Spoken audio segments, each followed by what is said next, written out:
Hello everybody, this is Maria coming to you today with my new product called the Wreath Lock. I'm going to show you 3 easy steps to prevent wreath theft.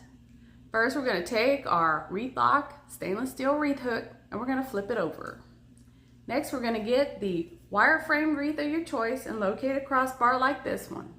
Then you're going to take your wreath lock hook and pass it through and pull all the way up. Easy installation. Next, you're going to pick the door you want to hang your wreath from.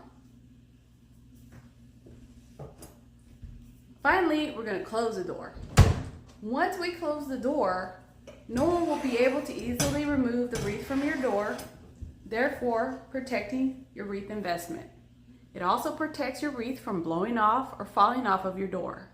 So if you would like to purchase one of these wreath hooks today, click on the link below. Thank you for watching and have a great day.